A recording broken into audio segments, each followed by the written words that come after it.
বড়দিনের সেলিব্রেশনে মেতেছে শহর কলকাতা। শহরের দর্শনীয় স্থানগুলিতে ভিড় করেছেন সাধারণ মানুষ। এই বিশেষ দিনে আমজনতার কাছে ঘুরতে যাওয়ার অন্যতম হট ডেস্টিনেশন হয়ে ওঠে আলিপুর চিড়িয়াখানা। 24 তারিখেই আলিপুর চিড়িয়াখানায় প্রায় 70,000 মানুষ গিয়েছিলেন। 25 তারিখে জনসমাগমের সংখ্যাটা যে আরো বাড়বে তা বলা বাহুল্য। এদিন চিড়িয়াখানায় এসে বেশ খোশ মেজাজে সময় কাটালেন বহু মানুষ। না, এখান থেকে বেরোবো, দিয়ে সাউথ সিটি মলের দিকে যাব, পারলে যদি কিছু টাইম থাকে তখন ইকো পার্কে যেতে পারি।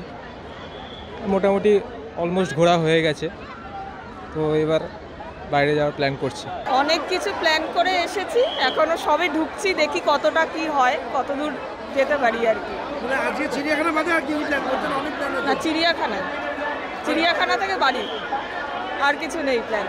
চিড়িয়াখানায় পরিবারের সদস্যদের সঙ্গে এসেছে কচিকাচারাও। সিংহ, হাতি, চিতাবাঘ। তুমি কি কিরম লাগলো ঘুরে আজকে? ভালো। প্রসঙ্গত, এদিন 200-র বেশি পুলিশ কর্মী মোতায়েন করা হয়েছে চিড়িয়াখানায়। রয়েছে 6টি পুলিশ বুথ। সোমবার সকাল 8:30 থেকে সাধারণ মানুষের জন্য খুলে দেওয়া হয়েছিল চিড়িয়াখানার গেট। শেখ চিকুর রিপোর্ট, ওঙ্কার বাংলা।